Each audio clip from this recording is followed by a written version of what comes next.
Bueno, hola. Hoy queremos compartir con ustedes las fuentes o tipos de biomasa más importantes de la República del Ecuador.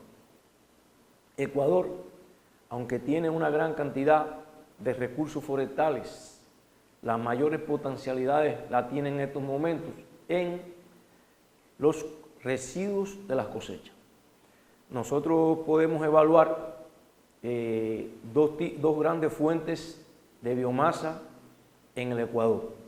Son los cultivos transitorios, como el arroz y el maíz, y los cultivos permanentes, como el banano, el café, la caña de azúcar, el cacao, la palma de aceite y el plátano.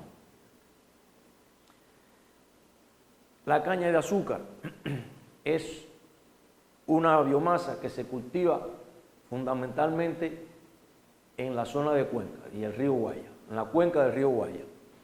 Aproximadamente se siembran alrededor de 70.000 hectáreas de caña.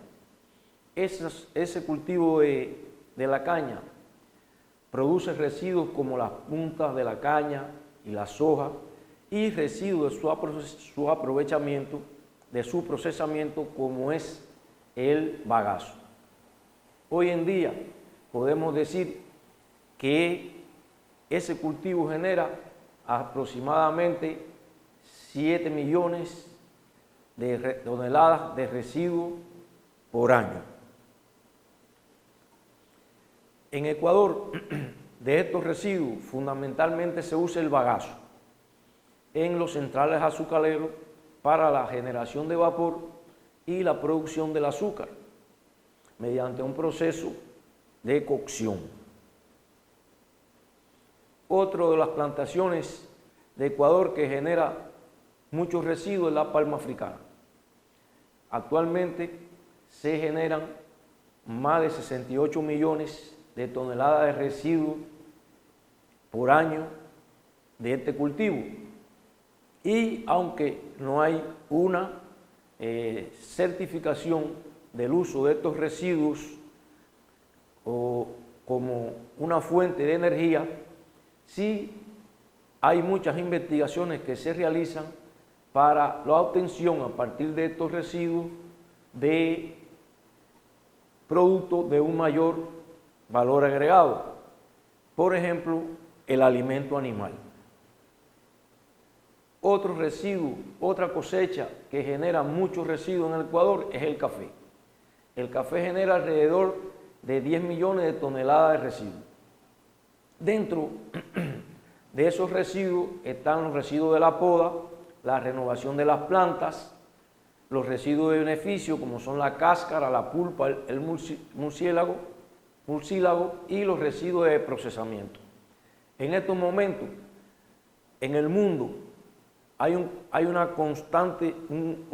constante interés por usar estos tipos de residuos, fundamentalmente la cacarilla del café, en tecnología para el secado del grano y así acelerar los procesos de secado que por lo general en nuestros países se utiliza la energía solar. Importante para el Ecuador es la cosecha de banano. Ecuador, en la cosecha de banano se generan más de 32 millones de toneladas de residuos. Estos tipos de residuos fundamentalmente se utilizan como alimento de ganado o para la transportación del producto. Sin embargo, existen investigaciones para el uso de las hojas con fines artesanales.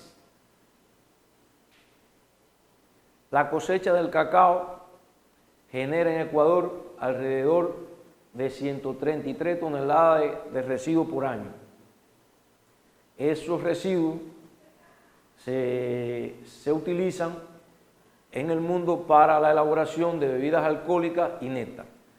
Se llevan a cabo investigaciones para la obtención, a partir de la cáscara del cacao, de carbón activado.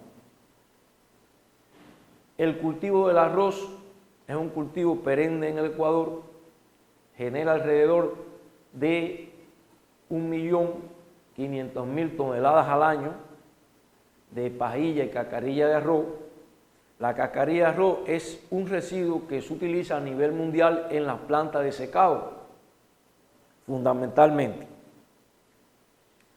La cosecha de maíz también es un residuo que se genera en los cultivos del Ecuador.